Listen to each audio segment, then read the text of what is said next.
Au palais de justice de Poitiers, tout le monde met la main à la pâte.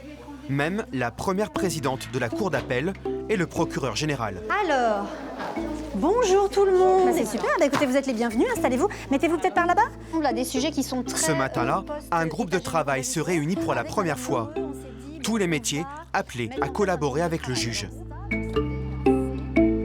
Notre constat de base, notre constat commun, c'est la diversification des statuts autour du juge. Un bouleversement des organisations. Chacun vient rendre compte de son vécu. Senti comme étant le justiciable a une attente par rapport à la mission de service public de justice. Et là, on est tous d'accord là-dessus et on y travaille tous à notre niveau. On en reparle et on voit si on peut. Promesse est faite de se revoir régulièrement. Pour Gwenola Jolicoz, c'était déjà le deuxième rendez-vous de la matinée. La plupart de mes journées sont consacrées à de nombreuses réunions puisque mon métier est un métier de direction, d'animation, de gestion. Avec un emploi du temps toujours très serré. Donc il faut savoir respecter les agendas à la lettre. Et en l'espèce, il faut que je m'en aille puisque j'ai rendez-vous à 12h30. Un déjeuner avec le préfet de la Vienne pour évoquer des sujets d'actualité. Ça va très bien. C'est forcément une bonne journée de vous rencontrer. Les pouvoirs restent séparés mais se parlent. L'institution judiciaire se veut ouverte sur la cité.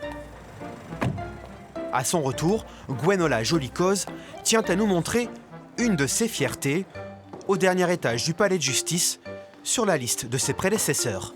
Depuis 1800, ce sont 130 hommes qui se sont succédés à la tête de la cour d'appel de Poitiers. Et quand on voit un panneau où il y a autant de noms d'hommes qui se succèdent depuis des générations et que pour la première fois une femme prend des responsabilités, ça a un sens sociétal. C'est enfin l'arrivée de la parité dans des corps de responsabilité. Gwenola Jolicoz se veut un exemple, un rôle modèle pour les femmes et les jeunes filles, pour qu'elles se sentent légitimes à briguer les plus hautes responsabilités. Alors cette robe que j'enfile, c'est vraiment l'habit du magistrat. C'est ce qui permet que les magistrats ne soient pas différenciés les uns des autres et rendent la justice au nom du peuple français. Sa robe a la particularité d'être celle de la hiérarchie, celle de l'autorité qu'elle exerce conjointement avec le procureur général. Tous les deux coordonnent les tribunaux d'appel, organisation, budget, ressources humaines. Je crois que c'est aussi notre travail à nous, qui sommes en haut de la hiérarchie, qui travaillons avec des équipes, qui travaillons avec des magistrates, d'aussi d'aller repérer les talents et d'aller permettre à ces magistrates qui en ont envie et qui en ont la capacité de parvenir à ces postes de responsabilité. Gwenola Jolicoz, une force tranquille, juge d'instruction à 24 ans en affaires criminelles à Cayenne, la plus jeune de France, puis aux affaires familiales en métropole. Si elle occupe désormais un poste très en vue, on la sent prête à viser encore plus haut. Gwenola Jolicoz, bonjour. On l'a vu, vous êtes une femme très occupée, alors merci d'avoir répondu à notre invitation pour la Journée internationale de la lutte pour les droits des femmes. Vous êtes la première présidente de la Cour d'appel de Poitiers. En quelques mots, la Cour d'appel, qu'est-ce que c'est ? Alors la Cour d'appel, c'est la juridiction qui juge au deuxième niveau de toutes les décisions qui ont été rendues par les tribunaux judiciaires du ressort. Ça va des Sables-d'Olonne à Saintes, à Niort, en arrivant à Poitiers. Donc combien de personnes sous votre responsabilité ? Alors c'est 150 magistrats, 480 fonctionnaires de justice, autant de figures qui incarnent l'institution judiciaire sur le territoire. Alors aujourd'hui, ce n'est pas que la magistrate que nous recevons, c'est aussi l'autrice. Vous êtes venue nous présenter votre ouvrage « Femmes de justice » chez Henrique B Éditions. Pourquoi mettre ces femmes, ces pionnières, à l'honneur ?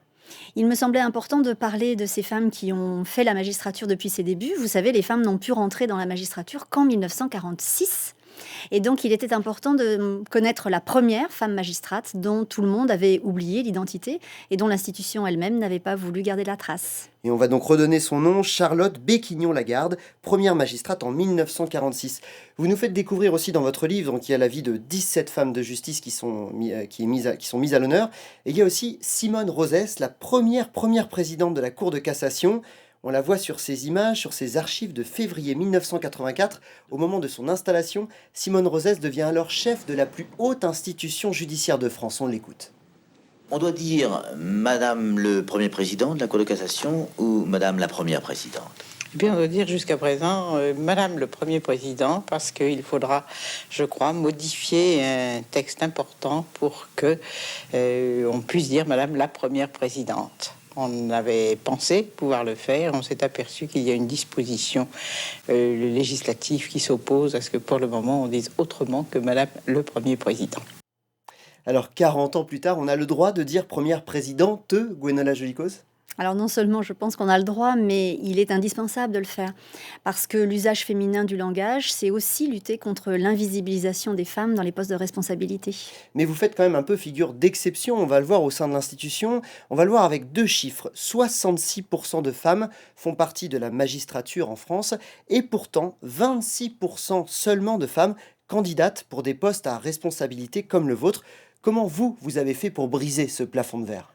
Vous savez, le plafond de verre, c'est en fait une série d'obstacles invisibles qui se dressent devant les femmes en pensant que tout est normal, tout est simple et tout sera identique pour les hommes comme pour les femmes, alors qu'en réalité, ça n'est pas le cas. Et qu'un certain nombre de règles qui sont présentées comme neutres sont en réalité systématiquement défavorables aux femmes. Vous parlez dans votre livre des quotas, vous y êtes favorable? Alors moi, les quotas, il y a 15 ans, j'étais résolument contre et je suis désormais résolument pour, tant ce mécanisme a prouvé son efficacité. Vous expliquez dans votre livre que les femmes se posent, elles, 1000 questions avant de prendre des responsabilités, avec les conséquences possibles sur leur famille, leur couple. Quels conseils vous pouvez donner à celles qui hésitent encore, quel que soit le métier d'ailleurs? Alors je pense que les jeunes filles ne doivent se priver de rien et s'imaginer dans toutes les positions de responsabilité si elles le souhaitent, qu'elles aient confiance en elles, c'est sans doute le mot d'ordre. Merci Gwenola Jolikos, première présidente de la Cour d'appel de Poitiers. Je rappelle le titre de votre livre, Un vrai manuel de résistance féministe, Femmes de justice.